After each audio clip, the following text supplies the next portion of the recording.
identified as distinct from the matter before the court, and that is the gun shooting incident. So let's move to the gun shooting incident.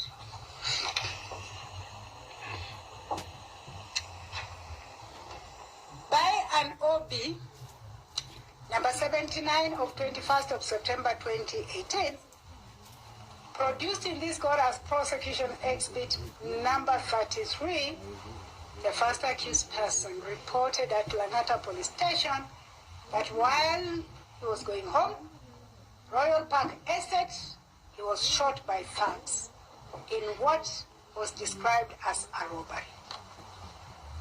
Subsequent thereto, he wrote a statement to that effect with the police.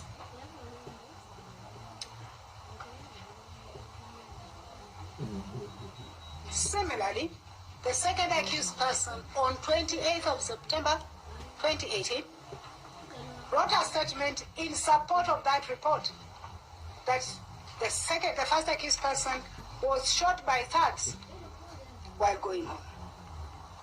28th September, I've had the benefit of that statement. It's marked as prosecution exhibit number 109. I have read it in its entirety.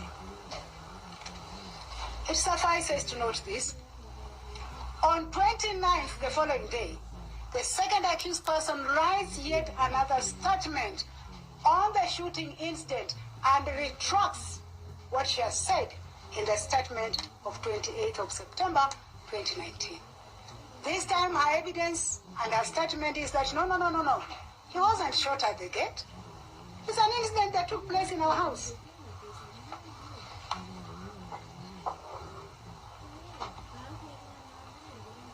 Now, Brian Asaine Spira, the owner of the gun, testifies that while asleep, the first accused person went to his house groaning in pain and said, "Oh, Brian, please rush to my house and secure the gun." Remember, the gun belongs to Brian. He's given it to the first accused person. The gun has fired or been fired or whatever. So Brian rushes to the first and second accused house and secures the gun. What does he say about his observation? He says, "I found blood on the floor. And that when the first accused person came to my house, he had blood all over the chest." Who else speaks to these events? The house help. She says that she had noise, and when she went to check, she found blood, she found a gun, and her concern was, first of all, to secure the child from that scene. But she says she saw blood.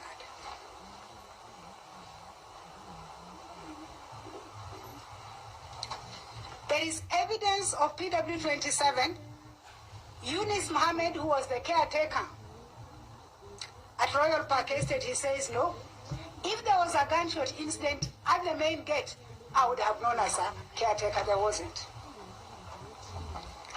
Kasaini comes back.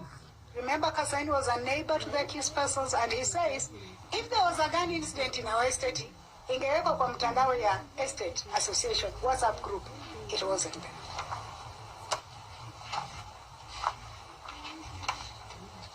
What does that say?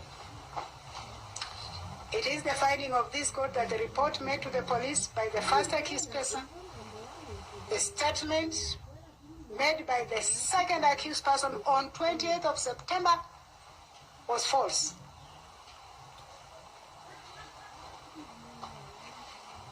The first accused person expressly admitted he lied in his evidence in this court, before this court.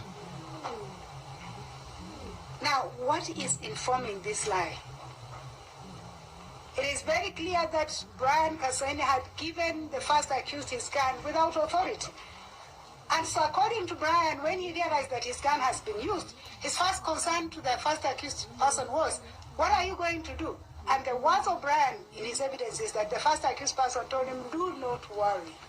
I will take care of that. I will report it as a robbery."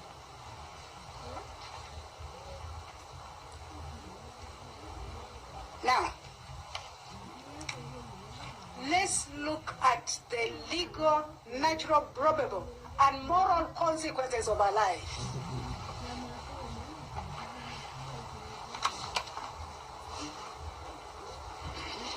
The case of Kinuthia versus Republic, 2003. The Court of Appeal had this to say. I will repeat.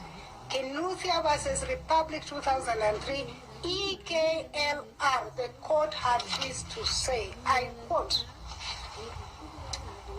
Where the court doubts the integrity of a witness, then the court cannot accept the evidence of that witness. I will repeat. Where the court doubts the integrity of a witness, then the court cannot accept the evidence of that witness. The court went on to say, in a criminal case, a witness should not create an impression in the mind of the court that he is not a straightforward witness. That if a witness raises suspicion about his trustworthiness or does something which indicates that he is doubtful, he has doubtful integrity, he will be deemed to be unreliable, which makes it unsafe to accept his evidence. Please also look at these other cases. Lungu Kimani versus Republic, MTG versus Republic.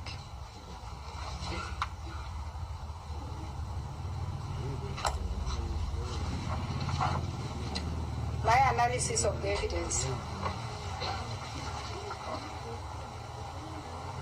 In relation to this issue of giving false or denial, the first accused person says, I'd never met the deceased. Core data shows he met the deceased. The first accused person is alleged to have told witness number 7, Owen, I stay in Emali. Evidence reveals the contrary. The first accused person gives the reason why he's wearing a kanzu and says, I'm going to meet people in Isli, from Muslim community. He does not reach Isli. It turns out the kanzu was worn, left, went where he went, came back. And in fact, by the time he's going to meet the second accused person and the others in Westlands at midnight, he has also removed the kanzu.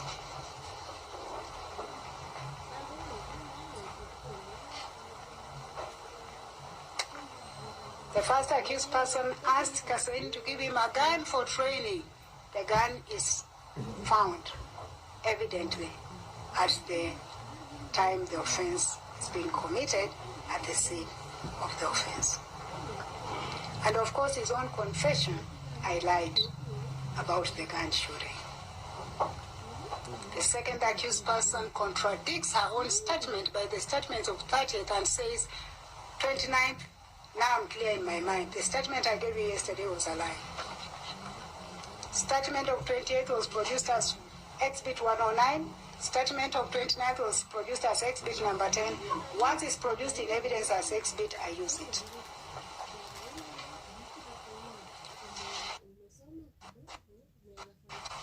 Before I move to the very last tale of my judgment, allow me to address the issue of contradictions and the law.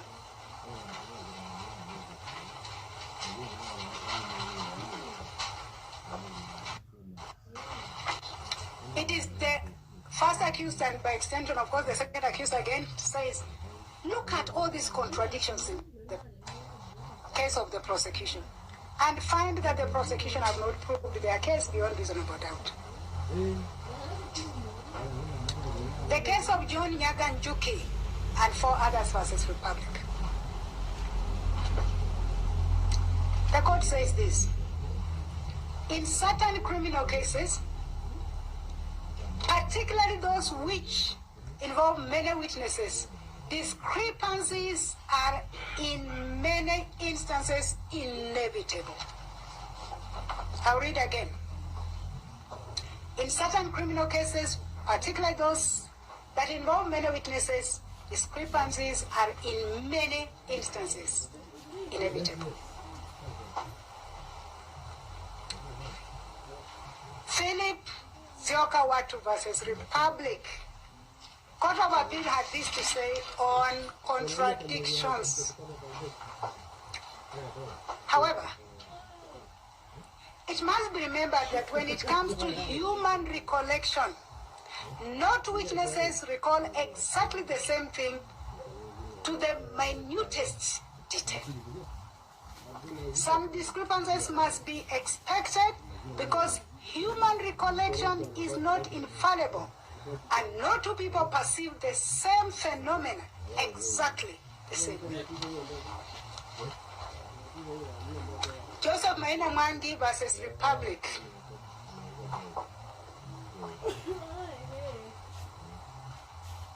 Lays the legal principle that the court will not disregard the evidence of a witness on the ground of contradictions unless the contradictions go to the root of the case and create doubt as to the guilty of an accused person. And the court had this to say on that. In any trial, there are bound to be discrepancies. An appellate court, in considering these discrepancies, must be guided by the wording of Section 382 of the Criminal Procedure Code, where such discrepancies are such as to cause prejudice to the appellant, or if they are inconsequential to the conviction and sentence. What are these contradictions this court has been invited to look at? Contradiction on the time Aaron went to the house of the deceased. Contradiction on the cloth. Some people say he had a counsel, others didn't say he had a counsel. Contradiction, one witness said, I saw him with a bag, another one, I didn't see him with a bag. In my finding, and it is the finding of this court, the contradictions the defense has invited this court to look at are inconsequential. They do not go to the root of the matter, and the evidence of the witnesses cannot be disregarded on that ground. I am expected to be bringing the curtain down, but I'll go to the last ingredients, those of us who are working with me. And I have to pose a question and answer at this point. Then I'll come and answer that question. And I will repeat the question. Did the first and second accused person kill the deceased? I will answer it. But if, before I answer that question, let's look at the last element of malice aforethought. I'll look at two things, then I will close.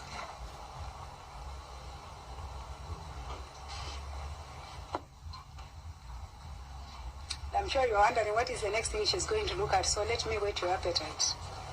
I'll look at malice aforethought, I'll look at circumstantial evidence, then I'll close. I'm sure the lawyers understand why this judgment had to be this long. There was no option out of it. Please join me in looking at section 206 of the Penal Code. And just to save a bit of time, I will not read because I've captured it from the law. Please allow me not to read, I pass. But it talks about malice aforethought shall be deemed to be established by evidence proving any of the following, then it gives the circumstances. Please allow me not to read. But maybe I need to just point out subsection C, an intent to commit a felony. So you'll be deemed to have had malice aforethought if your intention was to commit a felony. Now, in the instant case, what the prosecution are arguing is that even before the day of the murder, the first accused person had already started preparing premeditation. And so how do they support their submission to that effect? We go back where we were earlier. Look at his conduct before. Look at his conduct during. and look at his conduct after. So let's just do a recap. The first thing is that the first accused person, and I made a finding on that and we don't have to belabor it. The first accused person stole the ID of Dominic Becerra Harun on 17th of September, 2 days before the murder. And why this court has arrived at the conclusion that he stole the ID is because of two things. One, he resides within the Royal Park Estate where the ID was stolen. Is it a coincidence? Number two, the ID was never recovered. The owner had to get a duplicate.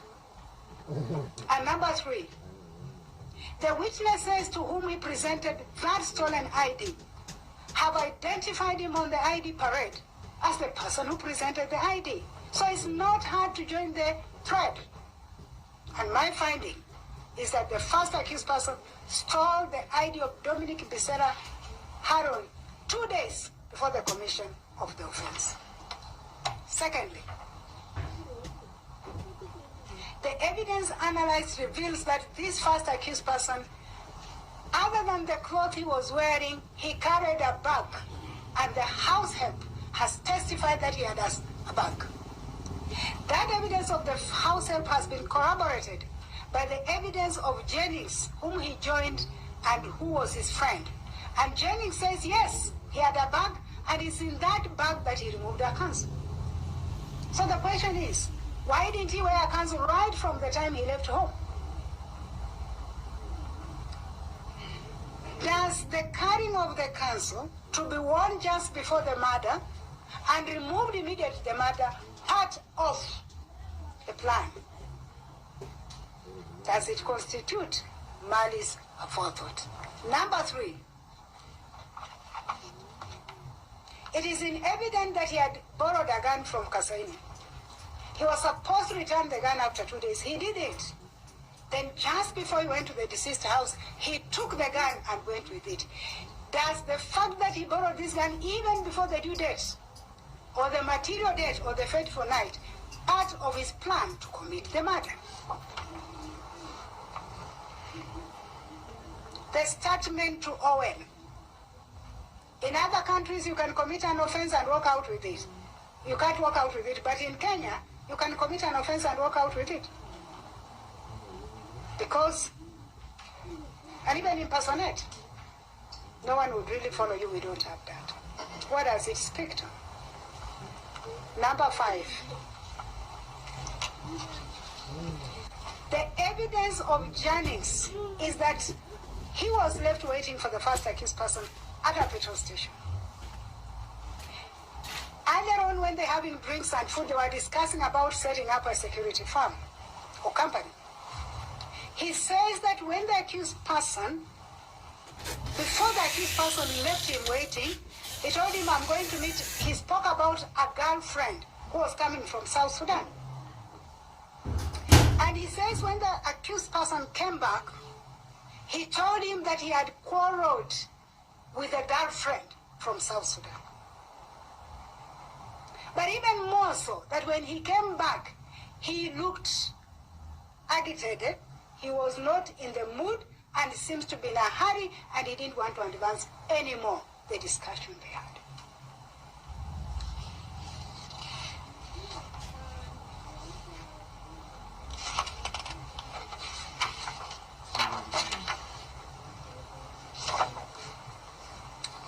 Republic versus Richard Itweka, Wahiti.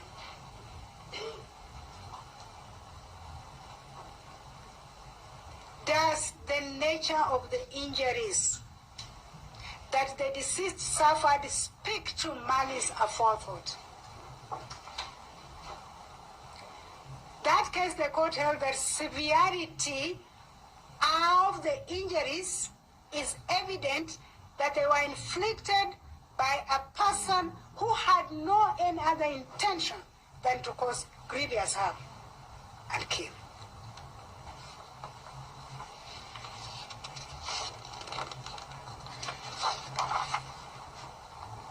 The let's look at the injuries the deceased suffered.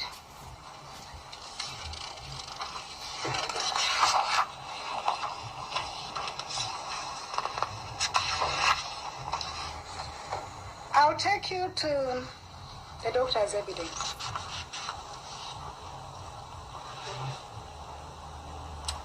I picked this from the post-mortem report, that the deceased airway had been shot through and through. And the right carotid and the jugular veins had been severed. That is cut through and through. Now, this brings me to what played before this court heavily as I had this case. On very many occasions and during cross-examination, the counsel for the first accused person kept on putting to the witnesses, have you ever slaughtered a goat? And the witnesses would say, yes. And what impression was created in the court's mind? That the manner in which the deceased was killed was akin to slaughtering a goat. And so the argument of the first defendants, accused, was that if I really killed her the way she was killed, the way a goat is killed, how come the blood didn't go on my cloth? I have had the benefit of looking at the photographs by the scene of crime. And it's very clear that the deceased and the person who killed the deceased did not intend to give her room even for 1 minute to survive. Now, I've said, Dr. Njenga said that the airwaves and the jugular veins were cut through and through. So I checked on the functionalities of these organs that were targeted. And this is what I found.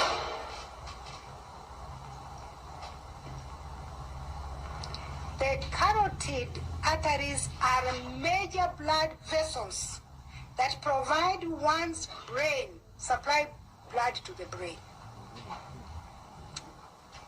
I established that a person has 2 of them on either side of the neck.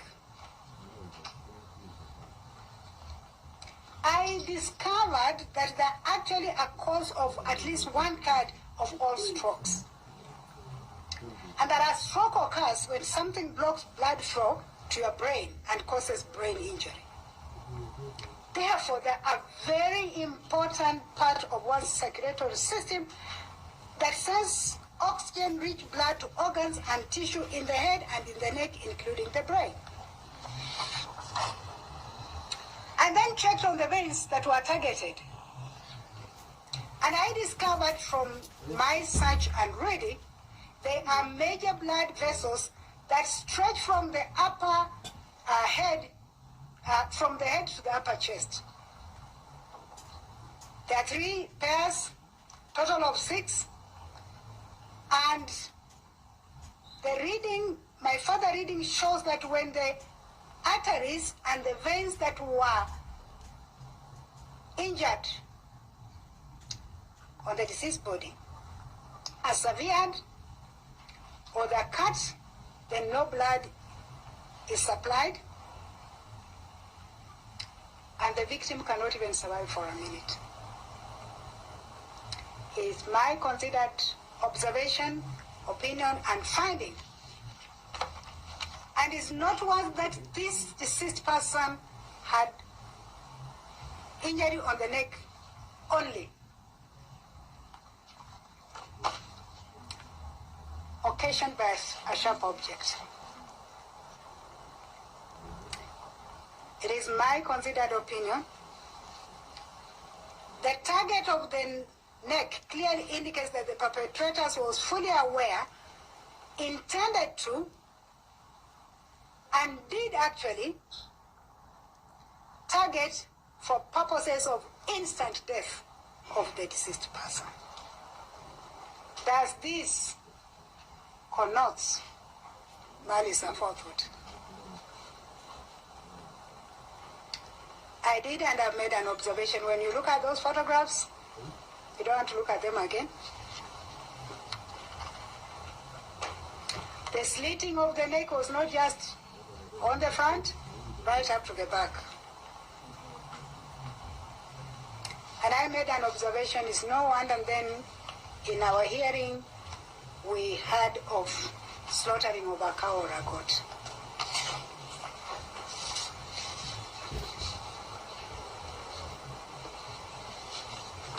The evidence of Chief Inspector Otieno is that the person who committed this offense was not an amateur. He's not a person who has no training in military, or because the way it was done with such precision that you can't go wrong. And so I asked myself, does the first and or the second accused person have any training in military or military training? And that took me to the following.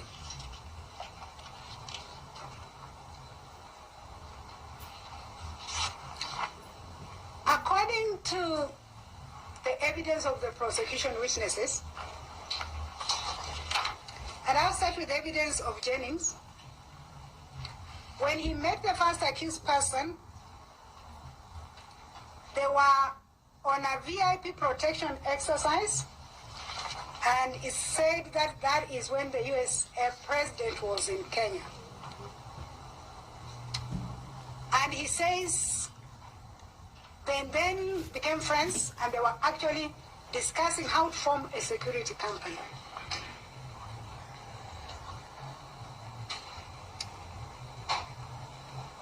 The house help says in her evidence, she asked the second accused person what the first accused person was doing, and the second accused person told her he's a soldier in Dubai.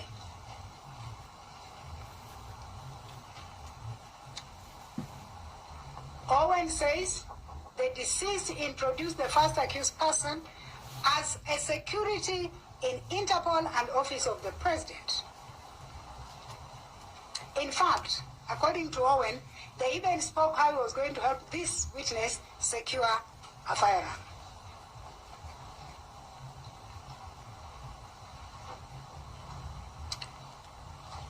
Jennings says that the first accused person told him that he had been working with a security company in Dubai. And he also told him that he was offering VIP protection to state officials in Kenya while on leave.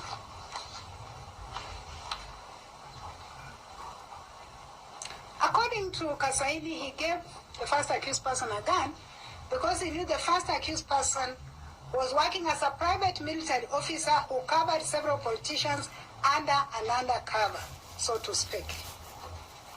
That he worked as a private military contractor in Dubai and was guarding the former Senator Joey's reign. Here is the finding of this court, that for one to engage in VIP training, they definitely must, protection, they definitely must go through training. And that training would not be too far away from the training offered to a military officer. And if the first accused person went through this and he murdered the deceased, then he had the know-how.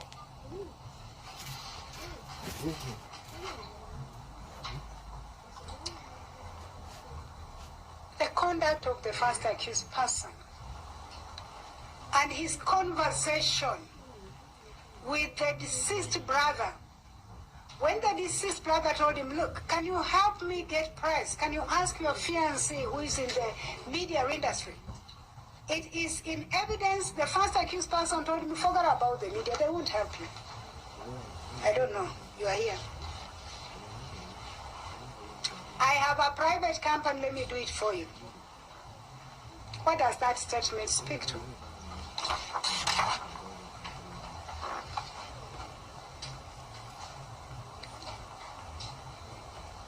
A further issue I picked up he says, look, the person whom the deceased allowed into her house was Dominic Becerra Harun. And she must have known somebody by that name, and that's not me. And my simple finding on this is this. If this first accused person is introducing himself, I work at State House, I protect the President of the States of America, I am in a security company, I am an undercover, is it far-fetched to imagine that even when he told the guards at Ramuria Gardens, I am Harun, the deceased would not have contradicted that because the deceased also introduced him as somebody who works at State House. So we all know that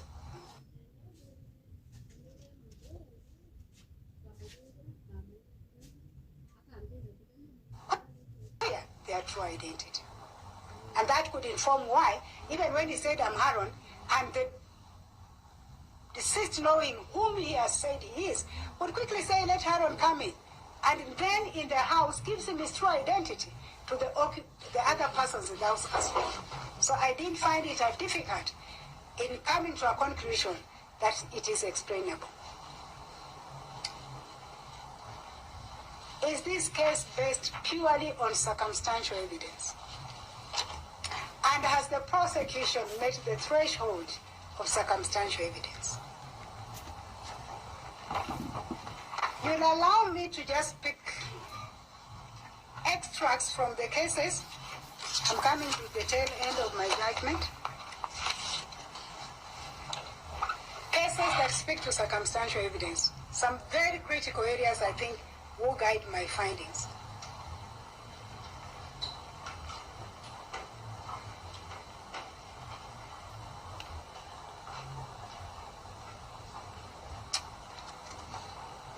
Ahmed, Mohammed, and another versus Republic 2019 speaks to circumstantial evidence is often the best evidence. It is evidence of surrounding circumstances which, by intensified examination, is capable of proving a proposition with the accuracy of mathematics. It is no derogation from evidence to say that it's circumstantial. Republic versus Juma Kaviha Kalama. Circumstantial evidence is particularly powerful when it proves a variety of different facts, all of which point to the same conclusion. I have given emphasis, my own emphasis, on the following. It works by culminatively in geometrical progression against other possibilities that has been likened to a rope composed of several cords. One strand of a cord might be insufficient to sustain the weight, but 3 strands put together may be quite of sufficient strength. There may be a combination of circumstances, no one of which would raise a reasonable suspicion, but the 3 taken together may create a strong conclusion of guilt with as much certainty as human affairs can require or admit. Emphasis added.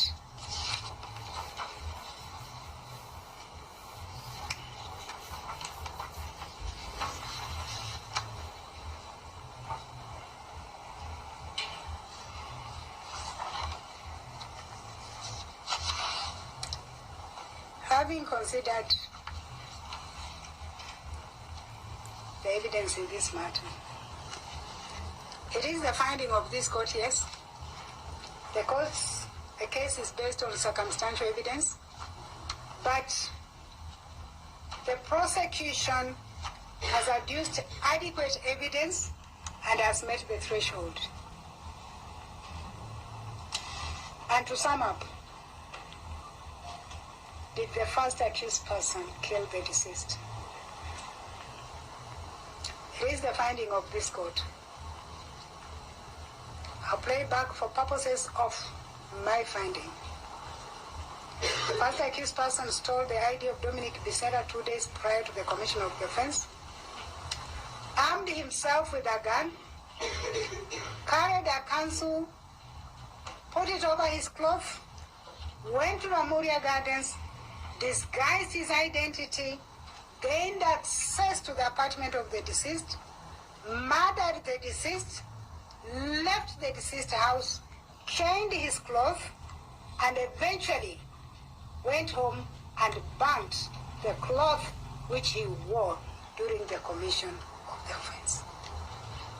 It is the finding of this court that all this evidence taken culminatively leads to a strong conclusion that the first accused person murdered the deceased.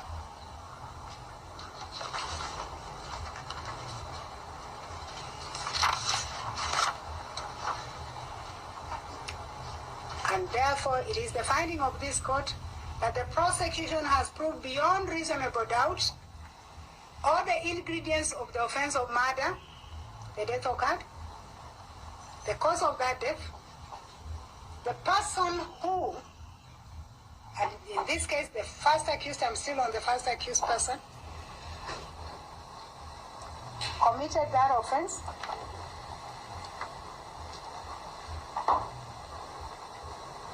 It was not a case of homicide, excusable homicide. It was unlawful. And therefore I find the first accused person guilty as charged herein of the offense of murder, that on the night of 19th of September 2018, at an unknown time at Ramuria Gardens apartment, Kisaraland off Dennis Street, with others know before this court, he murdered Monica Nyawira Kimani.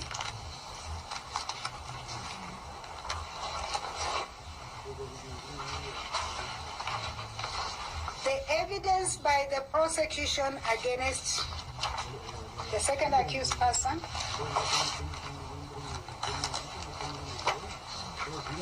did not place the second accused person in the house of the deceased on the material night. There was no evidence that she had ever communicated with the deceased.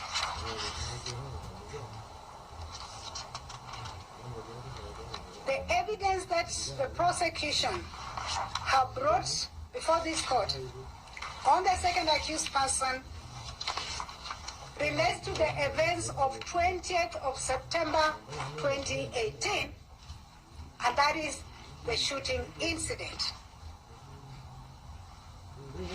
And in that regard, having considered the provisions of Section 129 of the Penal Code of Kenya,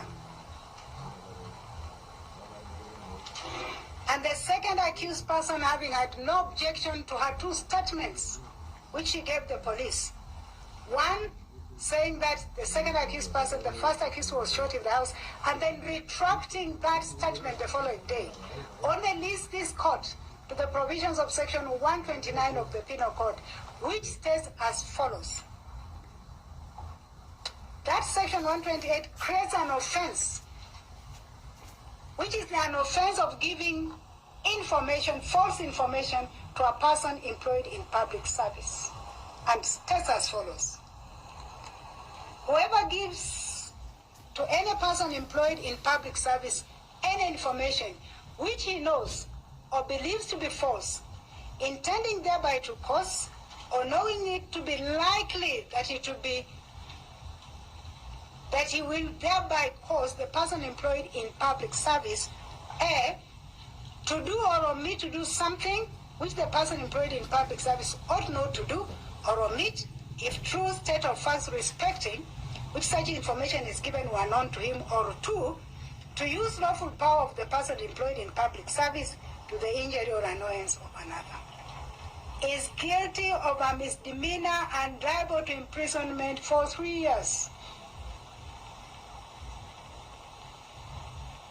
The statement which the second accused person gave to the police on 28th was false.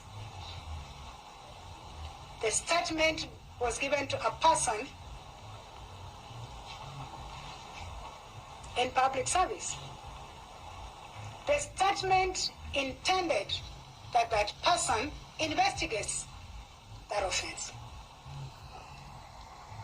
That statement was retracted by the second accused person the following day by a different statement now speaking to what is said to be the truth. There is no timelines in criminal law when you can prefer charge against a suspect. The Limitation of Actions Act does not apply to criminal offenses. It is my considered view that the charge brought against the second accused person was not the proper charge. Section 157. So, Article 157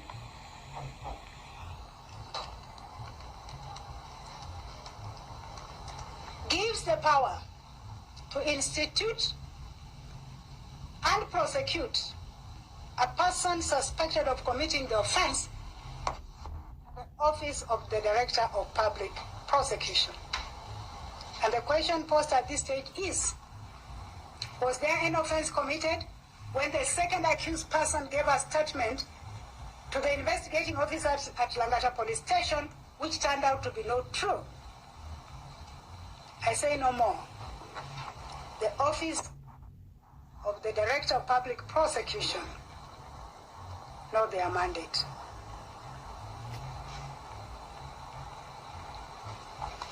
The result is that the prosecution did not adduce adequate evidence for this court to find the second accused person guilty of the offense of murder of Monica Kimani on the night of 19th of September 2018. The first accused person is convicted on the charge. The second accused person is acquitted of the offense.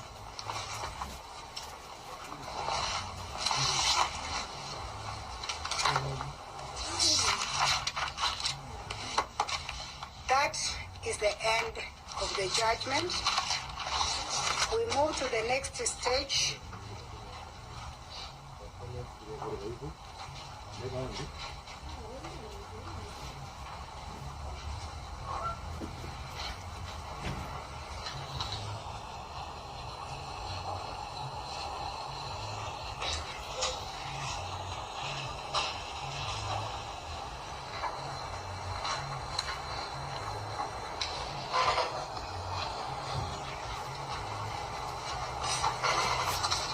The stage you are supposed to go next.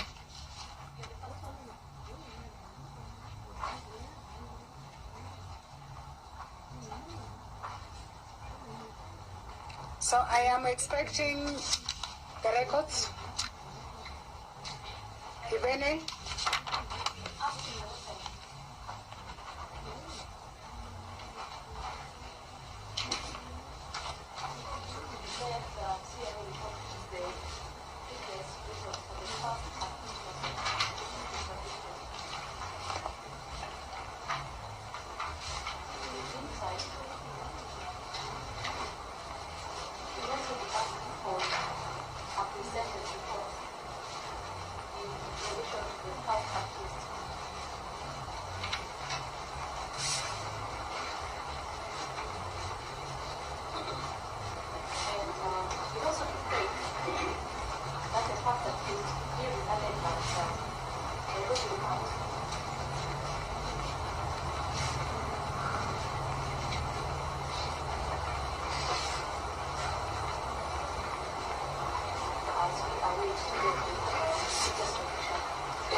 I know whether Professor Nando, you have anything to say? No. The victim's family will send you, sorry.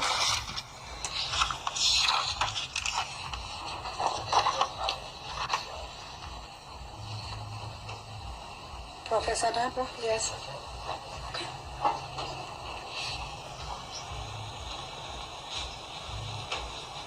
Professor Nando, for the first accused person, you have something you want to tell the court? Your Honor, first of all, we appreciate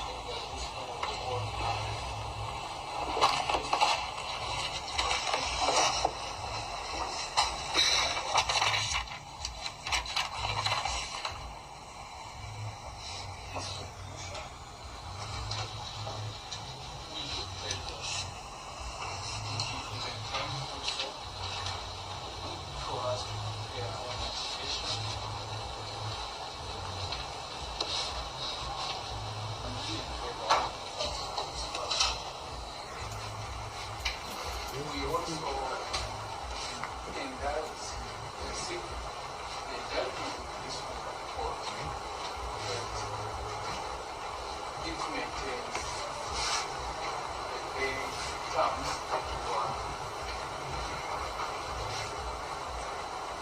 granted to the first is not applied to this. We have said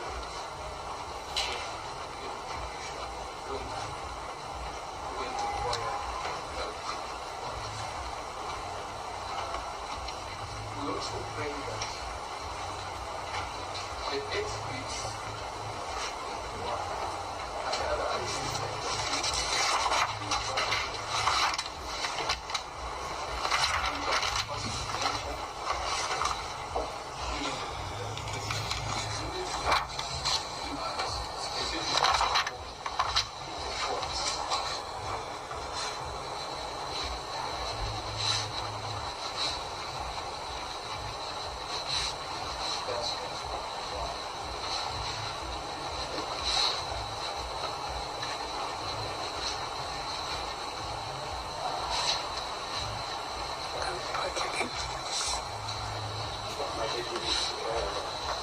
in the last session, we didn't take directions on solving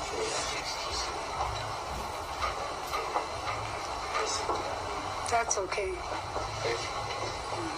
second thing, which is very important, is to thank you and thank you for the attention to clearly give attention to all the details, both factual, legal,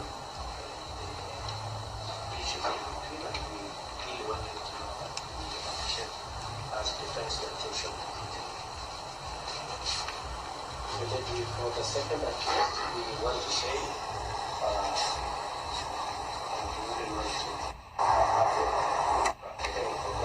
sorry, first of all, we are grateful for the acquittal on the type of she was facing. And we pray that they will for the release of the security so that they continue to study us.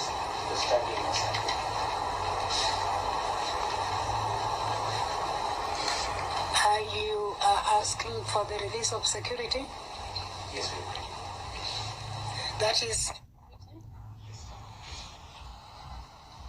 well, you realize when this matter was going through that process, I wasn't hearing the matter. So what is it that was deposited in court? I think it's administrative. And for me, it should actually just be natural process, administrative, unless, of course, the status I'll be indicating have a right to appeal. I do not know where you get that from. I don't know. That I'll leave to you. But, of course, if they are not, after 14 days, you can seek for release.